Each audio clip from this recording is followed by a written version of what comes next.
Bismillahirrahmanirrahim. Assalamualaikum warahmatullahi ta'ala wabarakatuh. Alhamdulillahi rabbil alamin. Assalatu wassalamu ala ashrafil anbiya'i wal mursalin, Sayyidina Muhammadin wa ala alihi wa sahbihi ajma'in.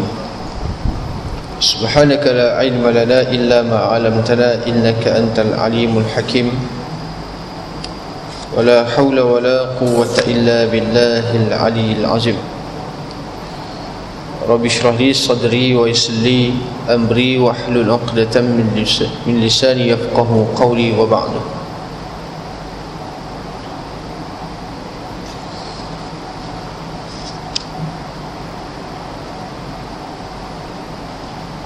قال الله سبحانه وتعالى في كتابه العزيز: خذ من أموالهم صدقة تطهرهم وتزكيهم بها. وعن أبي هريرة رضي الله تعالى عنه عن النبي صلى الله عليه وسلم قال: سبعة يظلهم الله في ظله يوم لا ظل إلا ظله. فذكر الحديث وفيه: ورجل تصدق بصدقة فأخفاها حتى لا تعلم شماله ما تنفق يمينه.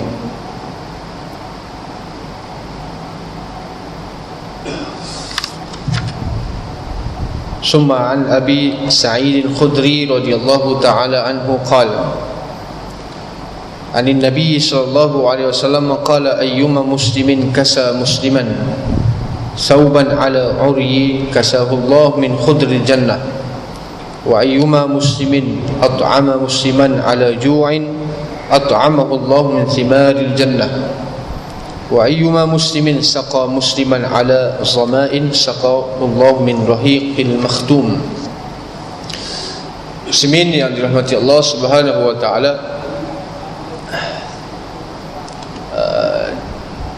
dalam siri yang lepas kita dah sentuh beberapa hadis tentang solat jamaah, tentang solat musafir, iaitu solat jamak dan qasar. Dan kita sambung berkenaan dengan sadaqatun tatawwu', sedekah sunat yang lain daripada zakat.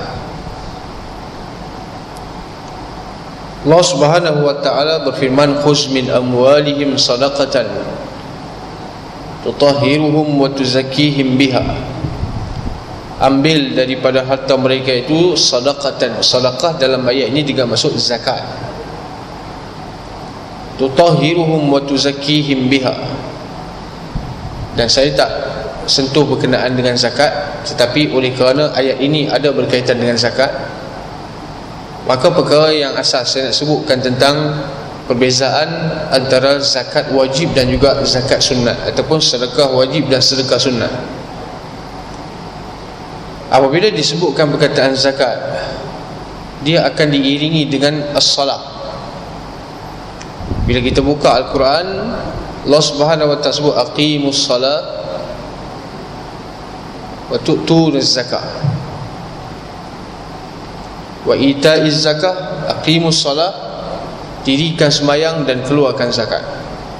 Semayang dan zakat disebut secara beriringan di dalam satu ayat. Mana-mana dalam surah Al-Quran dia disebut tanpa dipisahkan. Ini menunjukkan bahawasanya kepentingan dan kedudukan dia adalah hubungan dengan manusia. Salat, hubungan kita dengan Allah Subhanahu wa ta'ala, manakala zakat adalah hubungan kita sesama makhluk. Perkataan az-zakah diguna pakai di dalam masyarakat Arab jahiliyah. Kata as-salat diguna pakai dalam masyarakat jahiliyah, tetapi bukan dengan definisi syarak yang kita faham. Baik, salah satu zakat ini yang kita tahu mungkin hanya terbatas kepada zakat pendapatan, mungkin hanya terbatas kepada zakat perniagaan, mungkin terbatas kepada zakat simpanan. Sebenarnya dia ada lagi. Kalau sebut zakat ternakan, kita pun tak belah kambing pun, kita tak belah unta pun, kan? Jadi perlu jugalah belajar kalau orang yang ada niat untuk memelihara bola kambing dan sebagainya, dia kena belajar bab tu. Baik, jadi perkataan az-zakat disebut secara beriringan setelah disebutkan perkataan as-salat. Allah mengatakan khuz min amwalihim sadaqatan, ambil zakat. Maksudnya orang yang ada autoriti, dia berhak untuk mengambil zakat daripada orang yang wajib mengeluarkan zakat, kerana untuk menyucikan harta dia daripada dosa dan juga menyucikan harta dia daripada kekotoran. Dalam hadis disebutkan satu, nak cerita kata zakat ini satu perkara yang besar. Disebutkan dalam hadis ada satu golongan, satu puak dipanggil Uranah, Bani Uranah, yang datang ke Madinah untuk berjumpa dengan Rasulullah SAW. Mereka datang dalam keadaan berpenyakit. Fizikal mereka kelihatan tidak bermaya, kurus, kering, dan kelihatan mereka ini ditimpa penyakit. Lalu minta tolong kepada Nabi SAW. Lalu baginda memerintahkan pergi ke kandang unta, iaitu unta zakat, minum air kencing unta tu. Ini salah orang faham, nanti orang salah faham. Saya cerita dulu nas secara literal, secara zahir. Minum air kencing unta. Kemudian apabila mereka pergi ke kandang unta, unta itu adalah harta zakat. Unta itu adalah unta zakat, zakat unta. Lalu apa yang mereka buat? Mereka ikut perintah daripada Rasulullah, minumlah air kencing unta tu. Ini dalam hadis Muslim. Minum air kencing unta, kemudian sembuh, on the spot sembuh, sihat, elok tubuh badan. Lalu apa yang mereka buat adalah mengkhianati Nabi SAW. Mereka mencuri unta tersebut. Curi unta saja tak apa, tapi unta ni adalah zakat. Unta ini adalah harta zakat. Mereka mencuri unta tersebut, larikan unta tersebut, dan mereka telah membunuh orang yang menjaga unta itu, amil zakat, kena bunuh. Ini panggil tak kenang budi. Dah orang bagi irsyad, bagi petunjuk, minum sembuh, kemudian mereka curi dan juga membunuh. Sampai khabar ini kepada Rasulullah. Lalu baginda memerintahkan supaya cari orang ni, cari puak yang mencuri harta zakat tersebut. Lalu mereka ditangkap. Apa tindakan yang telah diambil oleh Rasulullah adalah potong tangan, sebab kesalahan mereka buat begitu besar. Bukan semata mencuri, tetapi mencuri harta zakat. Ada satu contoh, satu institusi zakat, satu lembaga zakat, kemudian duit zakat harta orang ramai dalam tu yang memberikan licin habis, orang curi. Ini yang sama kesnya seperti yang berlaku kepada Uraniyun, satu puak, satu kabilah yang datang ke Madinah yang curi harta tersebut. Nabi perintahkan supaya dipotong tangan, kemudian mereka ni dilempar di tengah padang pasir. Ini tak guna punya orang. Itu menunjukkan bahawasanya harta itu bukan sebarangan harta. Itu adalah harta orang ramai, hak asnaf yang berhak untuk mendapat harta tersebut. Innamas sadaqat lil fuqara wal masakin wal amilina 'alaiha wal mu'allafati qulubuhum. Semua itu adalah asnaf-asnaf yang berhak mendapat harta zakat.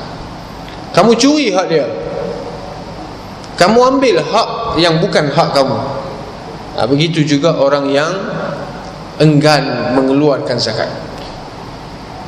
Dia dalam hadis yang disebutkan minum air kencing tu, jangan orang salah faham.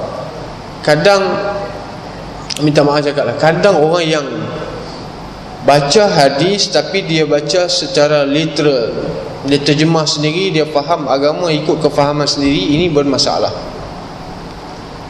Ada beberapa isu yang berlaku.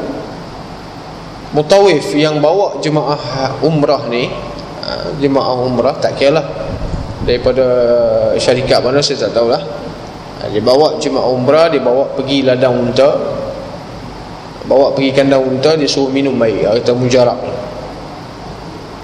Mujarab ada khasiat sebab ada hadis. Memang ada hadis. Hadis betul tapi kefahaman tak betul. Ada hadis, memang ada hadis. Jangan kita berdalilkan dengan ada hadis. Yang sepatutnya kita berdalilkan dengan apa? Faham hadis.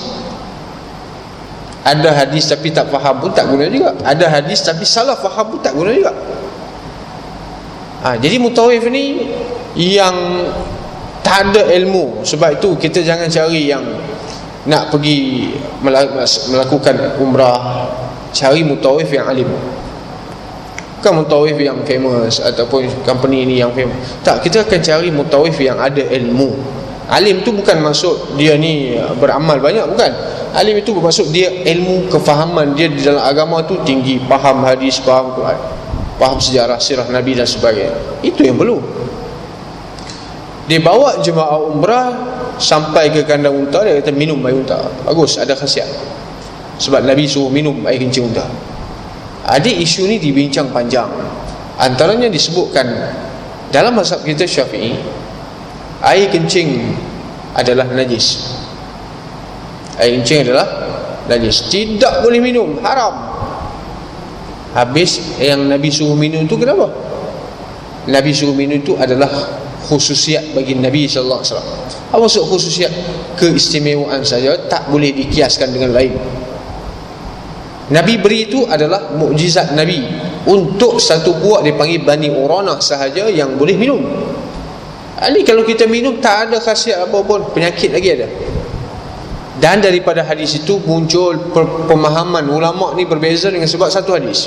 Ini kita nak tunjuk besarnya akal ulama ni. Antaranya Imam Malik bin Anas, mazhab Maliki, mereka menilai air kencing unta tidak najis. Itu adalah mazhab lain. Tapi yang bermazhab Syafi'i, dia perlu tahu tak boleh minum air kencing walaupun ada hadis. Kerana hadis itu difaham dengan kefahaman yang lain, bukan difaham secara zahir ataupun literal. Jadi jangan sempitkan fikiran. Jangan terlalu berhujah dengan hadis, kata apa, ini tak ada hadis, ini ada hadis, ini hadis dalil. Dalil ada, kita yang tak faham. Dalil wujud, tapi kita yang kata tak ada sebab kita tak faham macam mana nak mengambil dalil. Itu konsep yang digunakan pakai dalam ilmu lain, bukan hadis saja. Dia digunakan pakai dalam ilmu usul fiqh, ilmu yang tidak dipelajari oleh masyarakat awam, ilmu yang tidak dipelajari di masjid-masjid. Ilmu usul fiqh hanya dibelajar secara konsisten, sistematik, kena belajar, masuk kelas khusus. Tak akan dapat diperoleh di masjid dengan duduk dengan kuliah maghrib setengah jam, tak. Itu bukan cara orang faham agama. Habis kita duduk dalam majlis ilmu selama setengah jam ataupun 45 minit, itu untuk kita beramal saja. Untuk nak jadi ulama tak boleh duduk dalam kuliah maghrib. Dia kena belajar konsisten, masuk kelas dan sebagainya. Itu saya nak bagi tahu macam mana kita punya tahap kita. Baik, itu adalah sinopsis di sebalik hadis yang telah disebutkan di dalam Sahih Muslim berkenaan dengan irsyad, petunjuk daripada Nabi SAW kepada satu kaum ini supaya mereka minum air kencing unta tersebut, lalu mereka sembuh dengan sebab mukjizat Nabi SAW. Kita kalau minum tak sembuh, penyakit lagi ada. Dalam hadis berkenaan dengan sedekah sunat tatawwu', ini adalah sedekah sunat yang lain daripada zakat, yang lain daripada zakat. Dan kebanyakan orang disalah faham bab zakat pun banyak. Antaranya disebutkan bab zakat pendapatan. Ini saya sebut secara sepintas tadi. Nak bayar zakat hari-hari, dia tak mampu, dia tak cukup nisab, dia tak cukup. Tapi dia buat satu sistem, dia buat satu kaedah. Ini saya dah baca juga. Dia buat satu kaedah, cara mudah untuk bayar zakat, iaitu dengan zakat harian. Belajar di mana pun tak tahu. Nampak baik tapi salah kaedah. Memanglah baik, kita nak bersedekah, kita nak berikan kepada harta kita kepada orang lain, betul, itu adalah sahih, bagus. tapi bukan atas nama zakat. Atas nama sedekah, ya. Tapi kalau atas nama zakat, tak boleh, sebab tak cukup syarat. Tidak ada zakat harian. Boleh zakat harian? Zakat tahunan. Habis yang potong gaji bulan-bulan, itu bahas bab lain. Tapi kalau dia nak kata dia bawa, dia keluarkan zakat harian sehari RM10 contoh, sebulan dah berapa lah, dia keluar sehari RM10 atas nama zakat harian. Tak ada kaedah dalam agama macam tu. Habis dia nak buat baik, takkan salah kot? Tak salah, kefahaman yang salah. Buat baik tak salah, tapi kefahaman kamu yang meletakkan itu adalah zakat, itu yang menjadi satu kesalahan. Habis itu apa dia? Sedekah, niat sedekah. Dalam hadis Nabi SAW mengatakan, mana-mana orang Muslim, daripada Abi Sa'id Al-Khudri, ayyuma muslim kasa musliman, mana-mana Muslim yang memberi pakai kepada orang lain, dihadiahkan baju, diberi pakaian kepada orang, sedekahkan pakaian, alal uryi, kerana orang tu tidak ada pakaian, kasahullahu min khudril jannah, Allah Subhanahu wa ta'ala pakaikan dia dari pakaian daripada syurga. Itu fadilah, kelebihan yang pertama.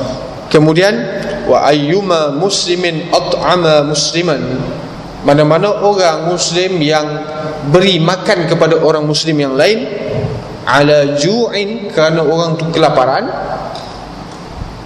at'amahu Allah min thimaril jannah, Allah berikan dia makanan buah-buahan daripada syurga. Yang kedua.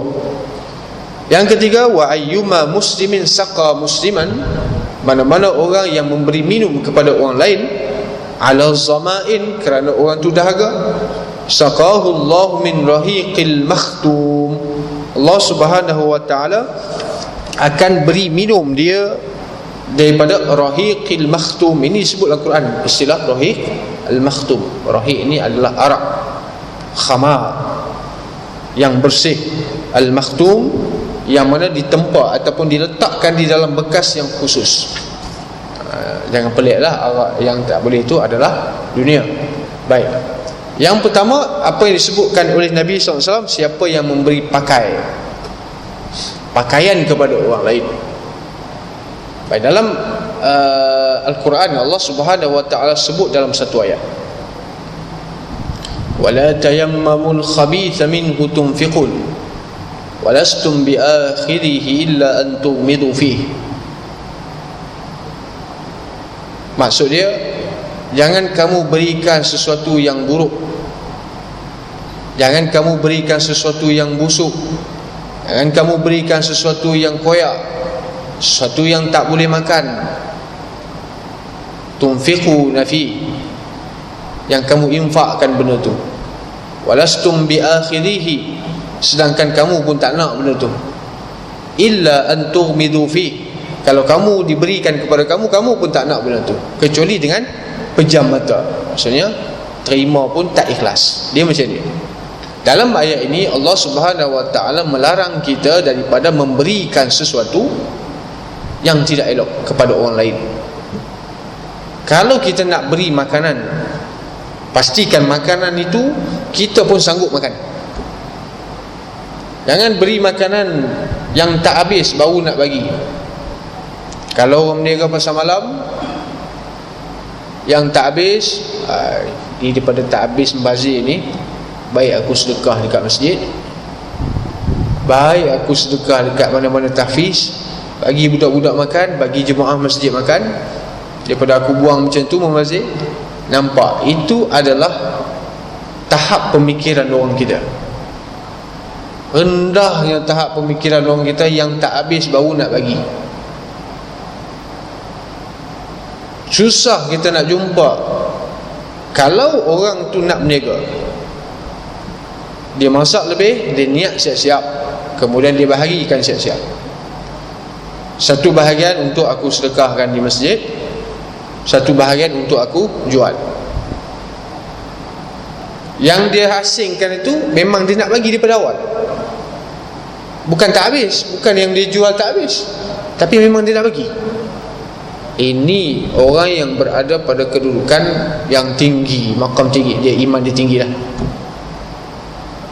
Selalu yang berlaku dalam masyarakat kita dah, daripada aku buang ni, baik bagi orang. Daripada tak habis ni, membazir ni, dia meniaga tak laku, orang tak datang, hujan orang tak datang pasal malam, dia meniaga tak habis, diberikan kepada orang. Silat-silat sampai dekat orang tu nak makan tak elok, basi. Ni ingat larangan daripada Allah Subhanahu Wa Taala, wala tayammamul khabis. Jangan kamu berikan sesuatu yang buruk, yang tak elok, sama ada pakaian, makanan, minuman, buah-buahan, tak kisahlah apa pun. Jadi kita punya adat kebiasaan macam tu. Contoh seperti pakaian. Memanglah kita ni level orang awam ni biasa, iman kita tahap tu ya. Ada kita baru beli, kita nak bagi dekat orang, memang tak lah. Selalu kita bagi yang kita belum, ataupun yang kita tak muat lagi. Contoh pakaian, kita berikan kepada orang pakaian yang kita tak muat, ataupun kita tak pakai dah. Daripada buang ni baik bagi kat orang kan. Daripada buang baik bagi kat orang. Bagi itu bagus, tak ada masalah.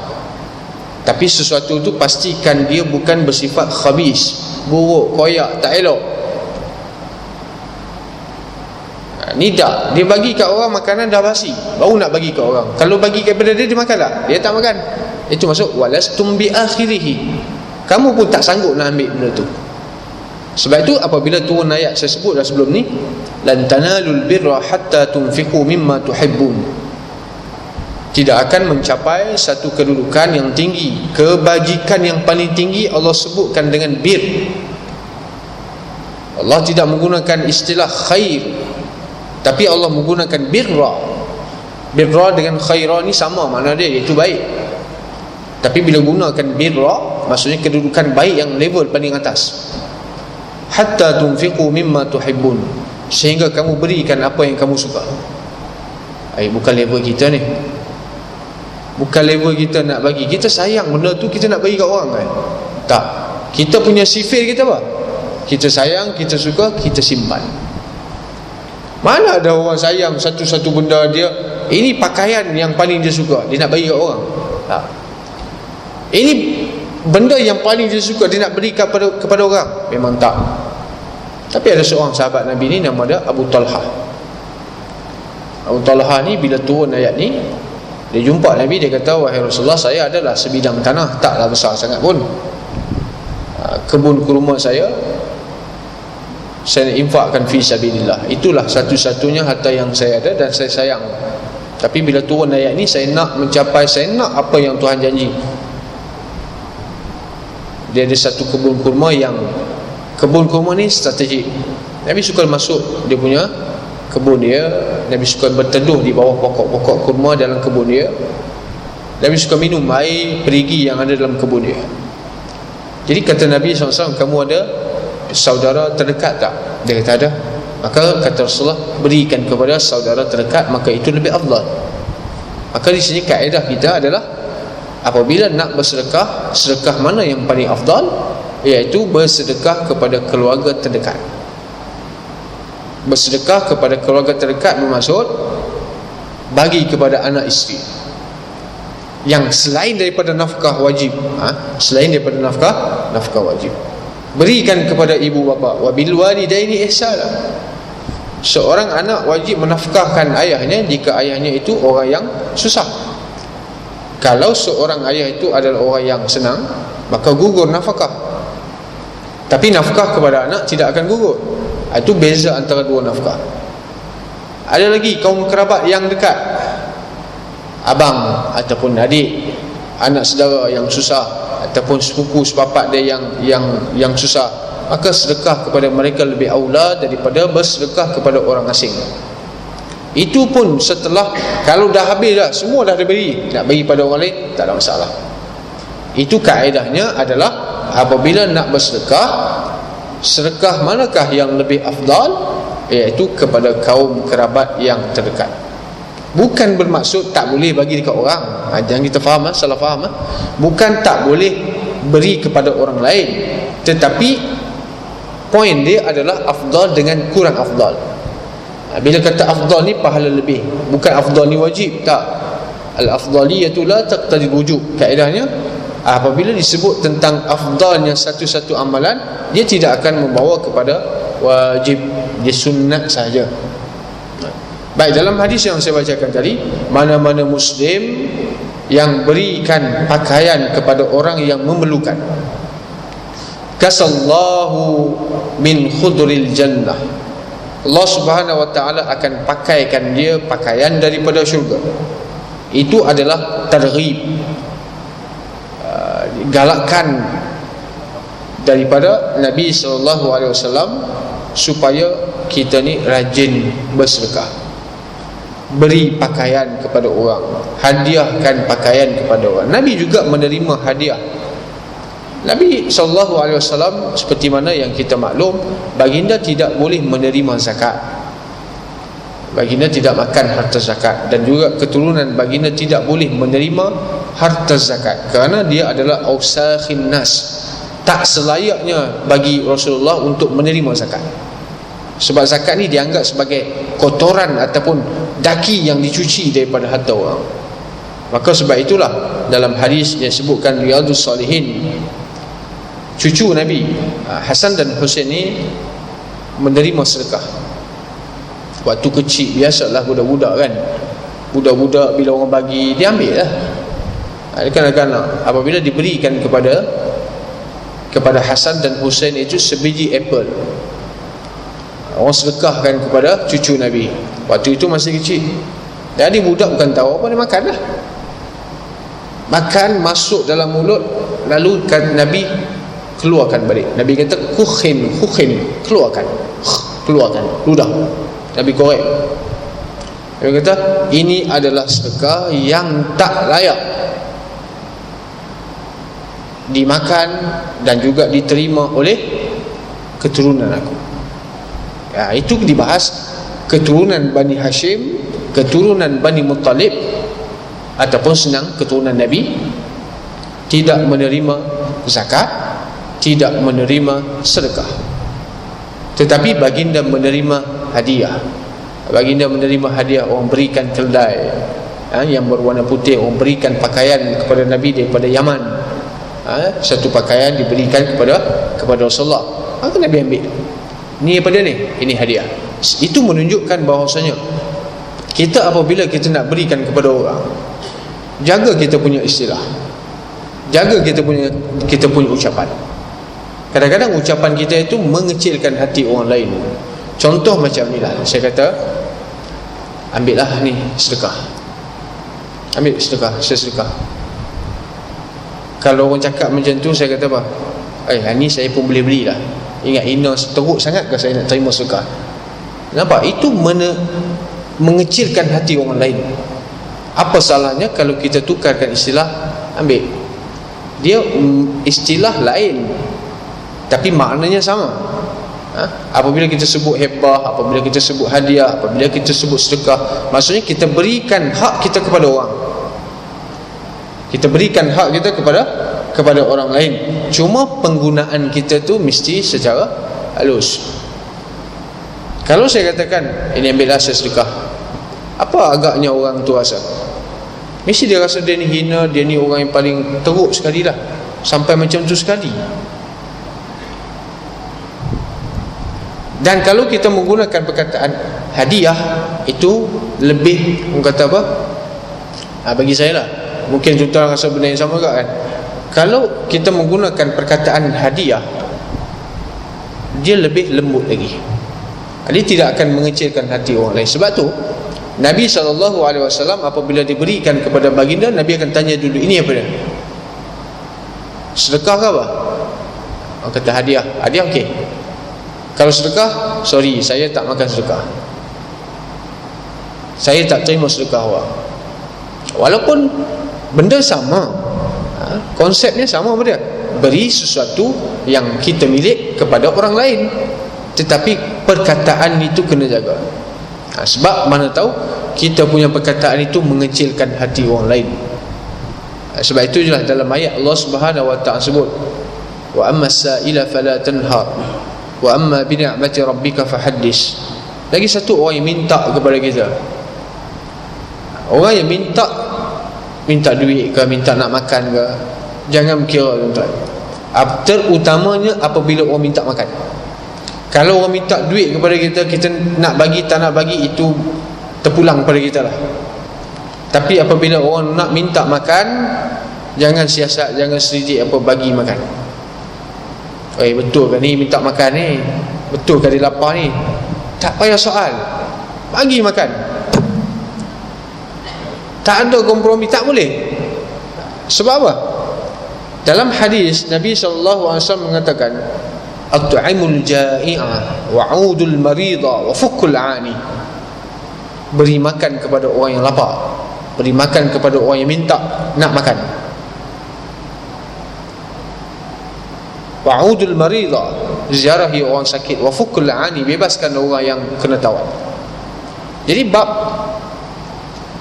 beri makan ni Allah sebut dalam surah Al-Insan, wa yut'imuna at-ta'ama 'ala hubbihi miskinan wa yatiman wa athira. Beri makan kepada orang yang minta.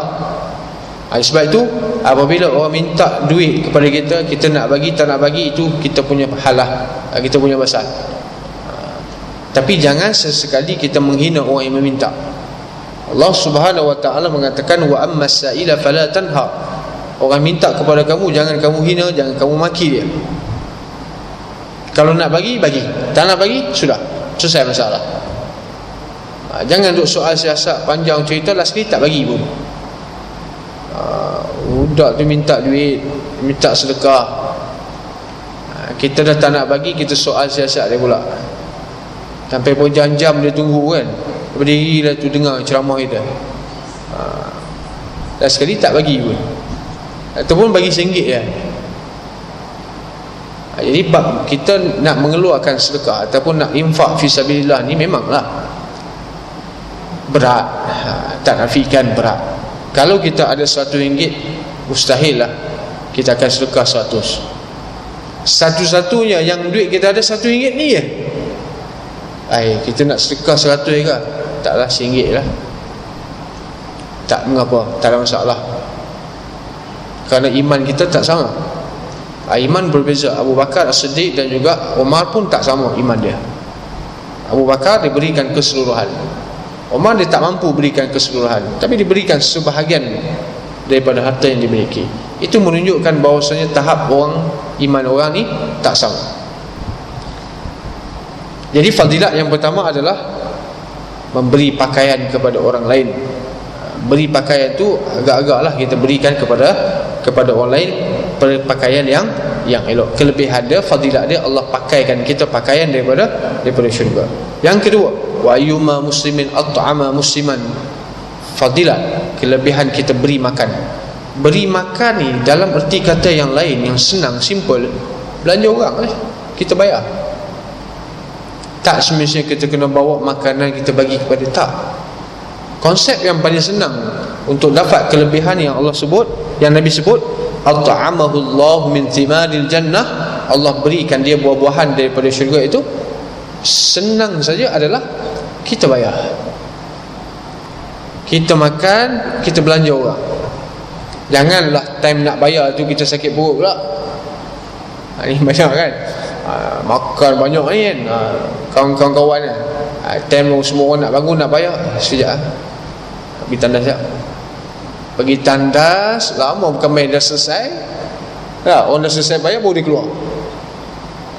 Kalau keluar dengan kawan-kawan, kena tengok lah, kena cari orang macam ni.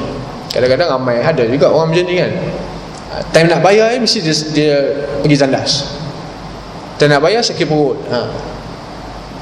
Kelebihan, walaupun kita berikan makanan itu sebesar syaqqut tamrah. Dalam hadis Aisyah, apa macam mana? Seorang wanita datang bertemu dengan Aisyah. Dia ketuk pintu rumah Nabi. Nabi tak ada di rumah. Dia minta makan. Tolonglah, saya lapar ni. Dia bawa anak kecil. Jadi Aisyah cari dekat dapur, tak ada makanan nak bagi. Yang tinggal adalah sebiji kurma. Ini last Bukan sorok makanan, tak. Memang tak ada. Dapur tak berasap. Lama dah rumah Nabi. Yang ada hanyalah sebiji kurma.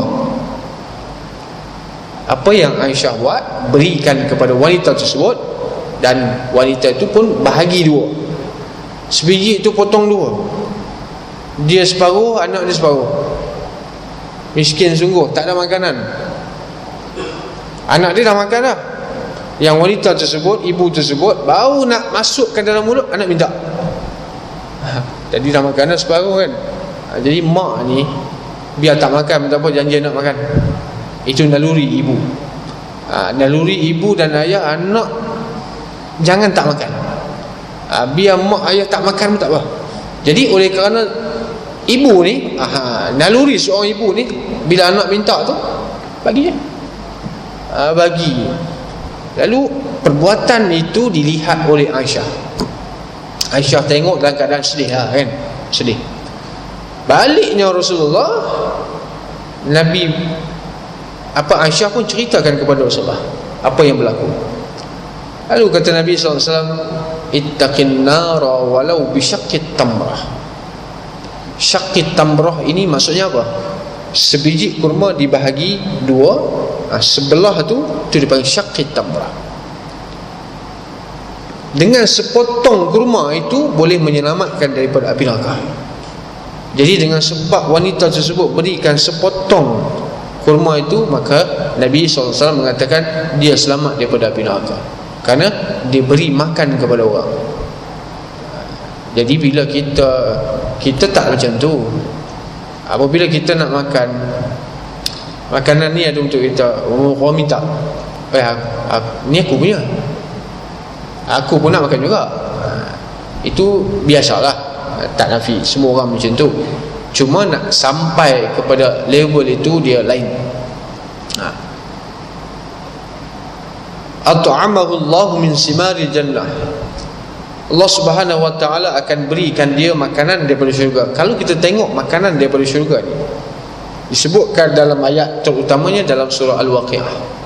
Kalau tuan-tuan nak tengok tentang makanan-makanan syurga, minuman-minuman dalam syurga, apa jenis dia, apa kelebihan dan juga nikmat dalam syurga, baca tafsir surah Al-Waqi'ah. Baca tafsir surah Al-Waqi'ah. Keadaan orang yang duduk dalam syurga ni, apa makanan dia. Keadaan orang dalam neraka, apa makanan dia. Dan juga mana-mana Muslim yang terakhir yang beri minum kepada orang Muslim kerana kehausan, Allah beri minum dia daripada rahiqil makhtum. Kisah disebutkan dalam Sahih Muslim, seorang lelaki yang tak pernah melakukan amal ibadat, sentiasa buat jahat. Tapi bila dia tengok seekor anjing sedang menjilat tanah yang lembap, anjing tu kehausan. Apa yang dia buat adalah dia cari, dia turun dalam perigi, dia cedok air, dia beri minum kepada anjing tu sampai anjing tu puas, kenyang anjing tu. Sedangkan dia ni adalah orang yang melakukan maksiat. Lalu lelaki tersebut masuk ke dalam syurga dengan rahmat Allah Subhanahu wa ta'ala. Sebab ada dalam diri dia ar-rifqu bil haywan, kasih kepada makhluk Allah Subhanahu wa ta'ala, bukan kepada manusia saja, tapi ada sifat belas kasihan, rahmat kepada binatang juga adalah asbab untuk dimasukkan dalam syurga. Ini bukti bahawasanya tidak ada seorang yang masuk syurga dengan semata-mata amal dia buat, kecuali dengan rahmat daripada Allah Subhanahu wa ta'ala. Baik, saya rasa sekadar itu dulu. InsyaAllah kita sambung pada masa yang akan datang. Wabillahi taufiq wal hidayah. Assalamualaikum warahmatullahi wabarakatuh. Bismillahirrahmanirrahim. Allahumma atina rahmatan min 'indika wa 'allimna min ladunka 'ilma. Rabbana atina fid dunya hasanah wa fil akhirati hasanah wa qina azabannar. Wa sallallahu wasallam alaihi walhamdulillahi rabbil alamin.